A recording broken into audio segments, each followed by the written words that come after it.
We live in the tent, in the camp. This camp is very bad. We cannot stay like this. We are human, not animal. In refugees, there are many of engineering, many of doctors between refugees. Not all refugees is just people.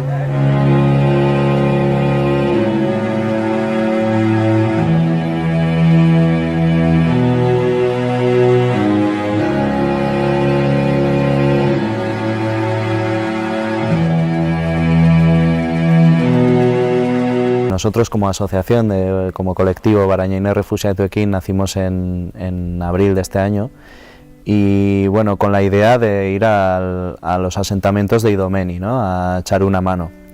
Entonces, claro, vimos que hasta verano no íbamos a poder ir por temas laborales y decidimos hacer algo más, ¿no? Empezamos una campaña de recogida de alimentos para poder enviar allá, de material escolar y de higiene, ¿no?, en la que el pueblo de Barañain se volcó un montón, fue espectacular y conseguimos mandar alrededor de 1000 kilos de ayuda humanitaria, ¿no?, a Grecia.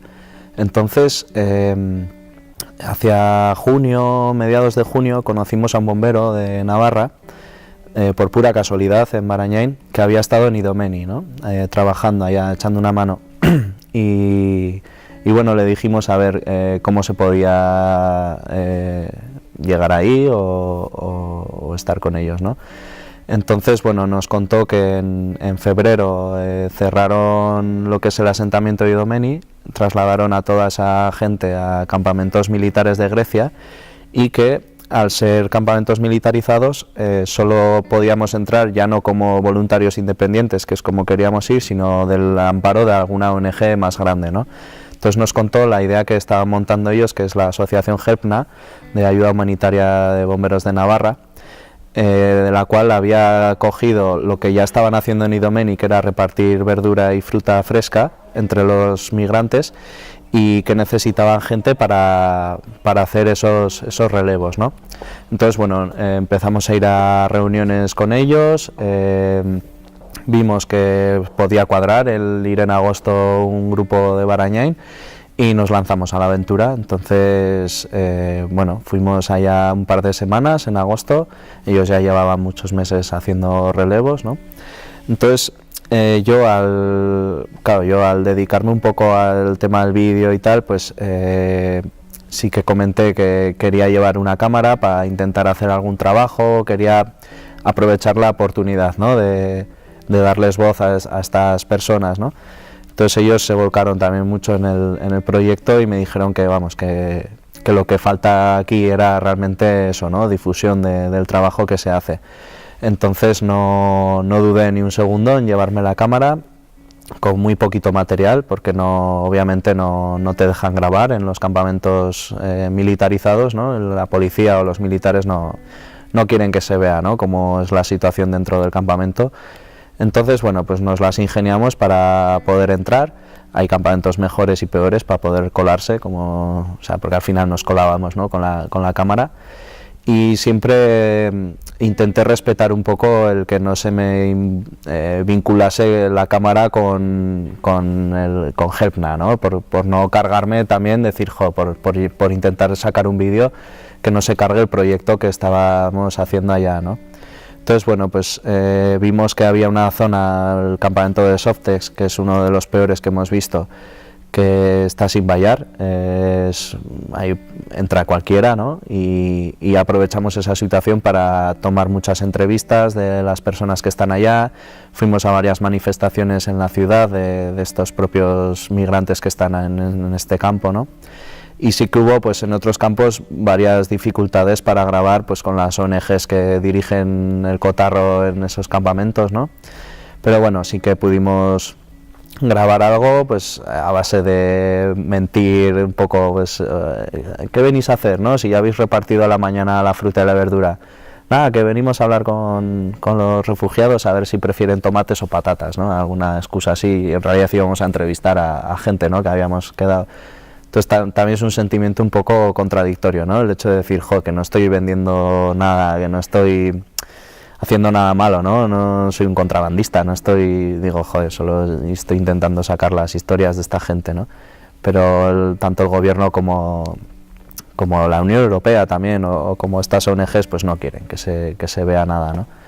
Entonces, bueno, estuvimos 2 semanas en Grecia. Yo iba con la mochila a todos lados y cuando podía pues grabábamos entrevistas o pues eso, un poco más al detalle, y la gente aprovecha también para contarte su situación, y yo creo que en realidad es lo más importante, ¿no? Lo que me llevo de ahí, que yo creo, yo cuando veo en los medios de comunicación que tratan este tema siempre hablan de números, ¿no? Todos son números, números y números, parece que no hay una persona detrás, ¿no? Y aquí se ve, ¿no? En el documental se ve que son historias lo que hay detrás de todos ellos, ¿no? Más que un número. Y bueno, pues esa fue un poco la puesta en marcha, ¿no? Me traje muchísimo material, de hecho ha sido muy difícil la edición porque he tenido que sacrificar muchas cosas que tenía grabadas, porque si no habría sido aquí horas y horas, ¿no? de película.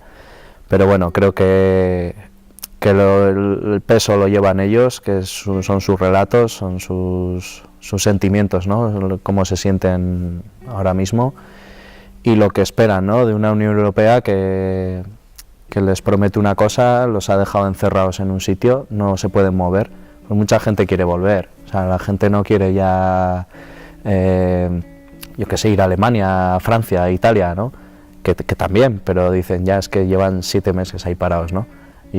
Muchos prefieren volverse a Siria, pero es que tampoco pueden. Entonces es un poco la incertidumbre, ¿no? Lo que hemos visto allá realmente es eso, que la incertidumbre puede llegar a matar a una persona, ¿no?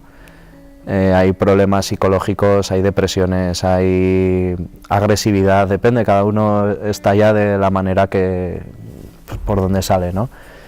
Y es lo más duro que hemos visto allá, el hecho de, aparte de las condiciones de vida en las que viven, el hecho de que no saber cuándo llegará ese día en el que les digan, bueno, podéis seguir camino, o os vamos a coger en este sitio, o vais a estar aquí X tiempo. Ellos lo que quieren saber es cuánto tiempo, ¿no? Pero nadie les dice nada. Entonces es duro, ¿no? Te pones en su pellejo mínimamente, ¿no? Lo que puedes ponerte en su pellejo, ¿no?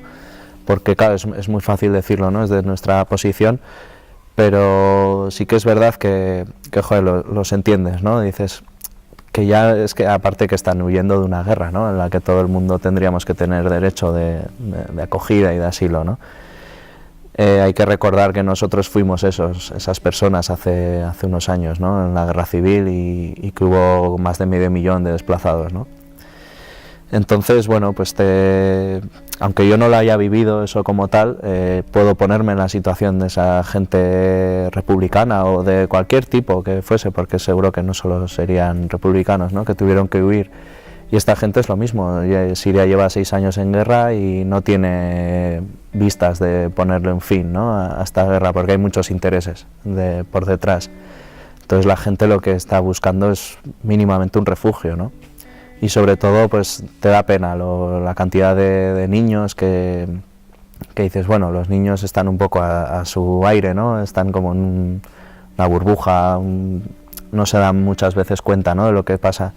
Pero hay una franja de edad en la que me podría incluir yo, de entre 15, 30 años, 35, que realmente no tienen futuro. O sea, sí que queremos creer que tienen futuro, ¿no? Pero hay gente que ha dejado su carrera hace un montón de años, ya esa desestructuración de vida, ¿no? Que llevan.